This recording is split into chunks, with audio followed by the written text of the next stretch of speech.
छत्रपती शिवरायांना मानाचा मुजरा करतो। लोकमाता पुण्यश्लोक अहिल्यादेवी होळकर यांच्या चरणी नतमस्तक होतो।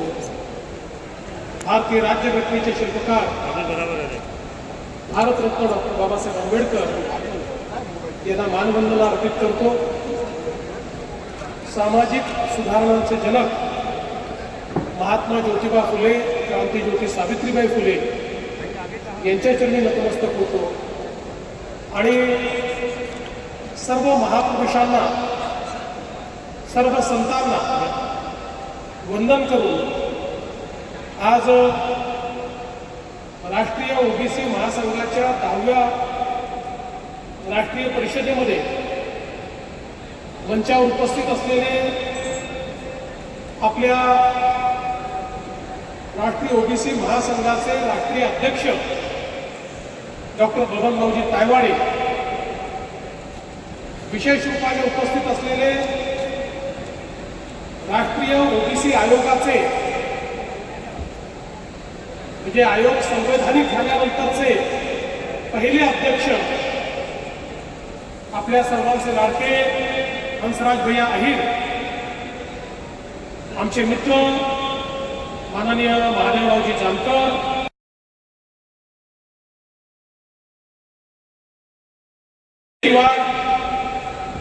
आमचे सहकारी परिणय फुकेजी, माणिकराव ठाकरेजी, सुधाकर अडबलेजी, अभिजित वंजारीजी, देवराव उंगळेजी, बबनराव पाचोरेजी, विनाश मार्जूकरजी,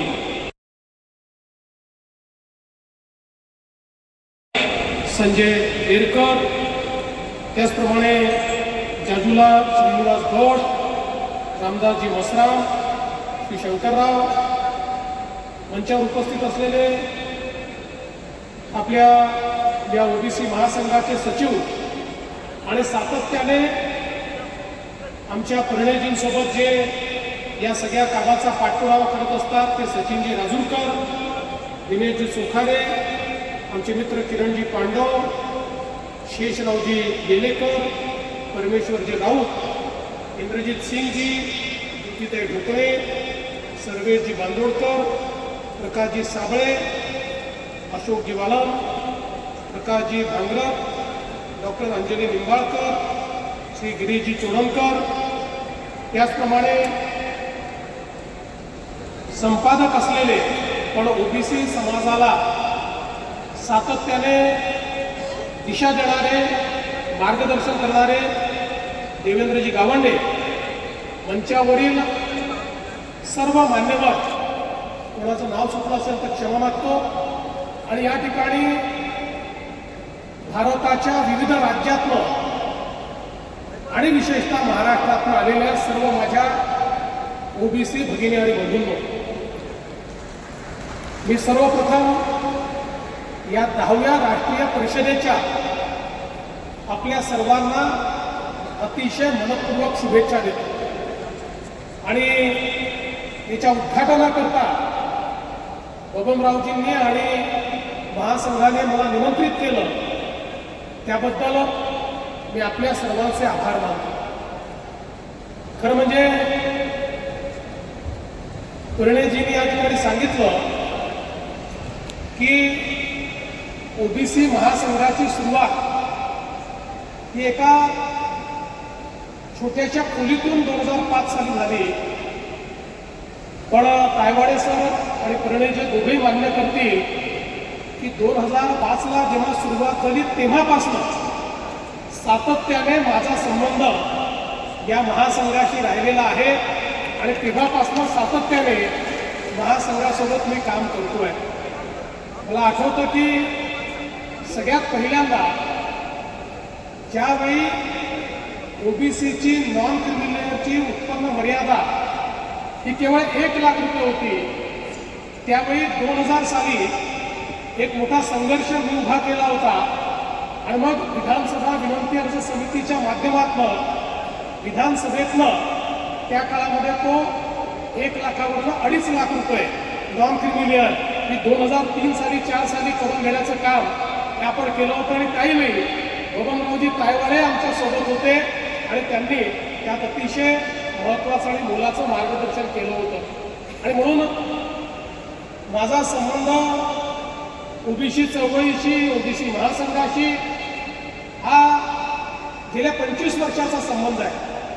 आणि सातत्याने मी हे मानणाऱ्यांपैकी आहे की जोपर्यंत आमच्या ओबीसी समाजाला प्रगतीच्या मुख्य धारेमध्ये आपण आणत नाही तोपर्यंत आपला जो प्रगत भारत आपल्याला तयार करायचा आहे हे स्वप्न आपल्याला पूर्णपणे त्या ठिकाणी पूर्ण करता येणार नाही.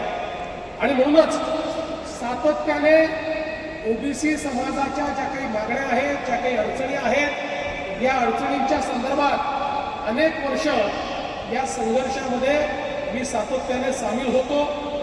आणि ज्यावेळी मुख्यमंत्री म्हणून, उपमुख्यमंत्री म्हणून, पुन्हा मुख्यमंत्री म्हणून काम करण्याची संधी मिळाली त्यावेळी मिळालेल्या संधीचा उपयोग करून ओबीसी समाजाकरता जी काही चांगले निर्णय करता येतील ते निर्णय सातत्याने घेण्याचा प्रयत्न या ठिकाणी केला. मला अतिशय आनंद आहे की जवळपास राज्यामध्ये ओबीसी समाजाच्या हिताचे 50 निर्णय हे या ठिकाणी घेण्याची संधी मला मिळाली आणि आपण ते घेतले. आणि या सगळ्या प्रक्रियेत जरी निर्णय घेण्याचं श्रेय आमचं असेल पण हे निर्णय करून घेण्याचं श्रेय जर कोणाचं असेल तर ते राष्ट्रीय ओबीसी महासंघाचं श्रेय आहे. बबनरावजींच्या नेतृत्वामध्ये या ठिकाणी प्रणयजी असतील किंवा आमचे सचिनजी असतील, पूर्ण ही जी टीम आहे या टीमने इतका सातत्याने या सगळ्या गोष्टींचा पाठपुरावा केला की त्यामुळे एक एक निर्णय आम्ही घेत गेलो. आणि मला या गोष्टीचा आनंद आहे की केवळ कागदावर निर्णय राहिले नाही, मागे पुढे झाले असतील, कदाचित काही कमी झालं असेल, काही अधिक झालं असेल, पण घेतलेला एक एक निर्णय हा आपण पूर्ण करण्याचं काम केलं. आणि सगळ्यात महत्त्वाचं म्हणजे हॉस्टेलचा जो निर्णय होता अतिशय कठीण काम होतं, पण आता आपण जवळपास 54 हॉस्टेल सुरू केले आहेत. उरलेले हॉस्टेलही आता सुरू होत आहेत. आणि निश्चितपणे मला विश्वास आहे की आमच्या ओबीसी समाजाच्या मुलांना, मुलींना शिक्षणाकरता त्या ठिकाणी हॉस्टेल किंवा ज्यांना हॉस्टेल मिळत नाही त्यांच्याकरता आपण 60,000 रुपये त्यांना देण्याची योजना सुरू केली. ती योजना असेल, या योजनेच्या माध्यमातून आमच्या मुलांकरता शिक्षणाची दारं आपण खुली केली. यासोबत आपल्या ओबीसी विद्यार्थ्यांकरता पहिल्यांदा परदेशी शिष्यवृत्ती आपण सुरू केली. आणि आज मोठ्या प्रमाणात आपली मुलं परदेशात देखील शिकतायत. अर्थात आता महासंघाची मागणी आहे की याचा थोडा विस्तार केला पाहिजे, अधिक विद्यार्थ्यांना त्या ठिकाणी पाठवलं पाहिजे.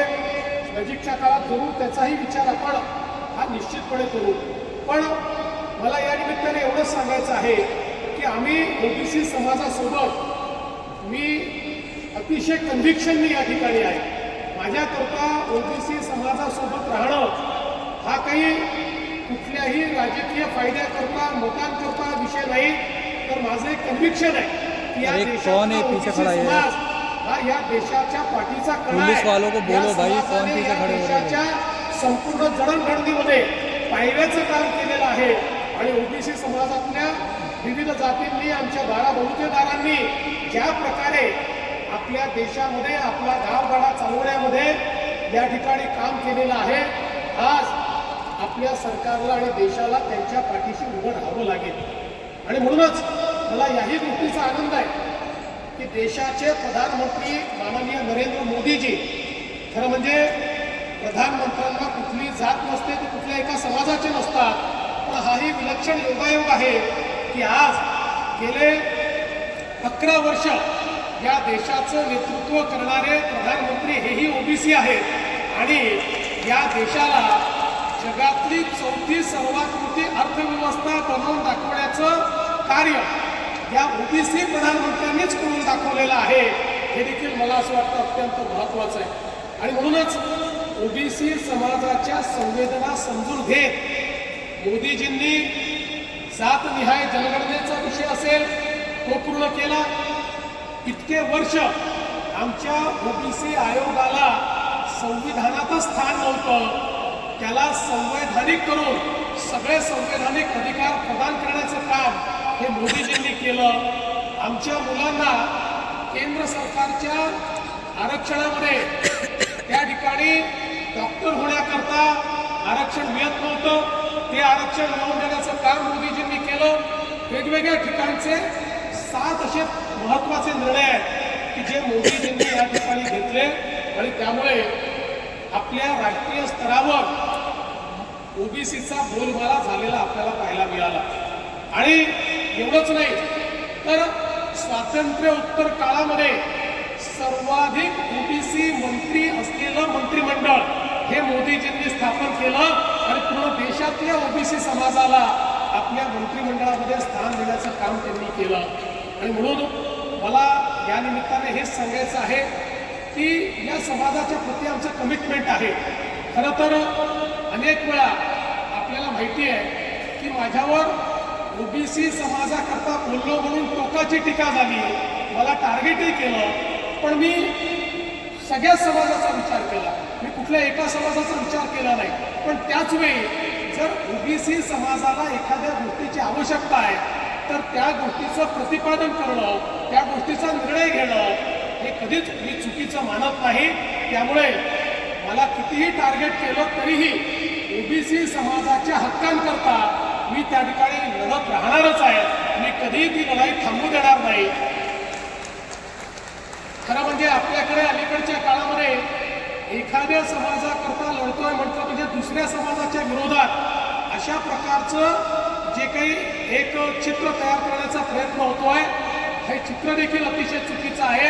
उलट मला तर या गोष्टीचा आनंद आहे की आज मी मुख्यमंत्री आहे. याचं कारण ओबीसी समाजासहित सगळ्या समाजांनी आम्हाला आशीर्वाद दिला, म्हणूनच या ठिकाणी आपण या पदापर्यंत पोहोचू शकलो.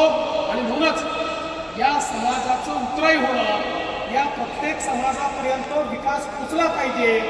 या ठिकाणी आमचा दलित समाज असो, आदिवासी समाज असो, ओबीसी समाज असो, मराठा समाज असो, धनगर समाज असो, सगळ्या समाजाचं कल्याण आपल्याला कसं करता येईल हा प्रयत्न आपला आहे.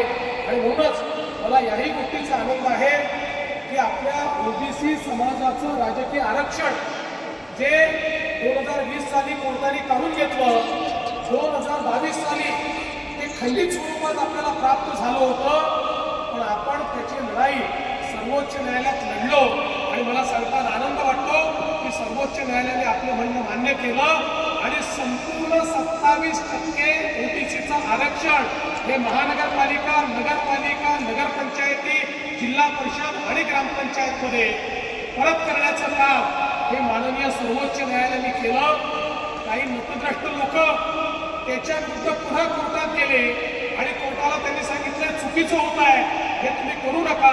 पण माननीय सर्वोच्च न्यायालयाचे मी आभार मानतो, परवा त्यांनी ती पिटिशन त्या ठिकाणी डिसमिस केली आणि सांगितलं ओबीसीला पूर्ण 27% आरक्षण हे या ठिकाणी मिळेल. आणि मला असं वाटतं एक महत्त्वाचा निर्णय हा आपण या निमित्ताने करू शकलो. आणि म्हणून आज मी पुन्हा एकदा आपल्याला हे आश्वस्त करण्याकरता आलोय. खरं म्हणजे मागच्या काळामध्ये आपण ज्या ज्या मागण्या केल्या त्या मागण्या पूर्ण करण्याचा प्रयत्न आपण केला. आता आज पुन्हा नवीन मागण्या आलेल्या आहेत. समाजाचं कार्य असंच असलं पाहिजे. समाजाचे नेते हे जर सॅटिस्फाय झाले तर समाजाचं कल्याण होत नाही. त्यामुळे एक मागणी मान्य झाली की दुसरी मागणी मानलीच पाहिजे. त्यामुळे आज पुन्हा एकदा बबनरावजींनी 76 मागण्या मांडलेल्या. या 76 मागण्यांपैकी मला असं वाटतं 24 मागण्या केंद्र सरकारच्या, त्या हंसराज भैयांच्या मार्फत आपण केंद्र सरकारकडे पाहतो. जवळपास 26-25 मागण्या राज्य सरकारच्या, महाराष्ट्राच्या. त्याच्यावर मी काम करेन, मी तुम्हाला आश्वस्त करतो. तुम्हाला माहिती आहे यापूर्वी मी जितके वेळा सांगितलं मी त्या पूर्णही करतो आणि तुम्हाला कळवतो देखील आणि तुम्हाला सोबत घेऊन प्रत्येक वेळी पूर्ण करतो.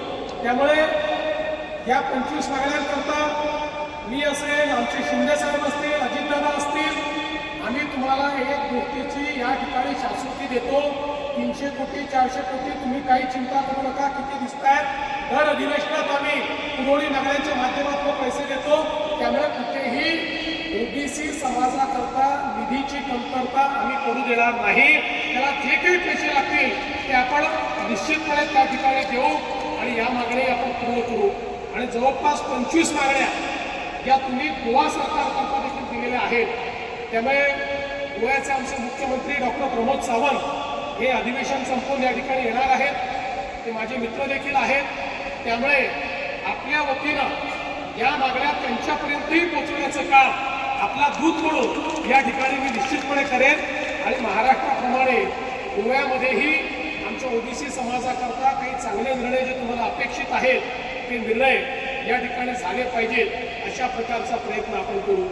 येत्या काळामध्ये अनेक गोष्टी आपल्याला करायच्या आहेत. नागपूरचं ओबीसी भवन जे मला असं वाटतं की आपल्या राष्ट्रीय ओबीसी समाजाकरता एक महत्त्वाचं अशा प्रकारची ती वास्तू आहे. 38 कोटी रुपये आपण दिले आहेत.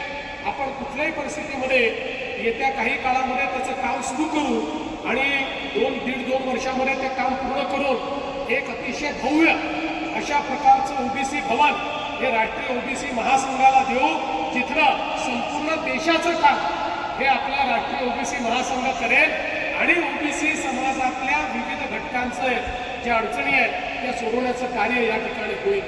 आज या निमित्ताने मी आपले आभार मानतो.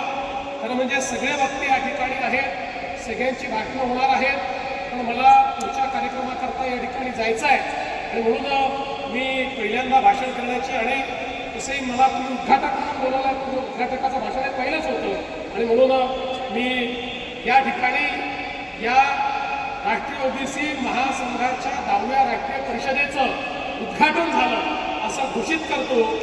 आणि मगाशी बोलताना बबनराव म्हणाले की आमच्या परिणय भाऊंना तुम्ही मंत्री बनवा. बबनराव, लोक तर त्यांना मुख्यमंत्री समजतात. माझ्यासोबत ते राहत असल्यामुळे लोकांना माहिती आहे की मुख्यमंत्र्याची गुरुकिल्ली आहे याच्याकडे. तुम्ही त्याला डिमोशन करायला निघाले तर जरूर त्यांचा भविष्यात चांगला विचार होईल. मी पुन्हा एकदा आपल्या सर्वांचं या ठिकाणी मनपूर्वक अभिनंदन करतो. आमचे सगळे सहकारी नागपूरचे या ठिकाणी उपस्थित आहेत, त्यांचंही मी मनापासून धन्यवाद देतो. कारण आमच्या सगळ्या ओबीसी चळवळीत माझ्यासोबत राहिलेली सगळी मंडळी आहे, त्यांचंही मनापासून आभार मानतो. पुन्हा एकदा आपल्या सर्वांचे आभार मानून माझं बोलणं संपवतो. धन्यवाद. जय हिंद, जय महाराष्ट्र, जय ओबीसी.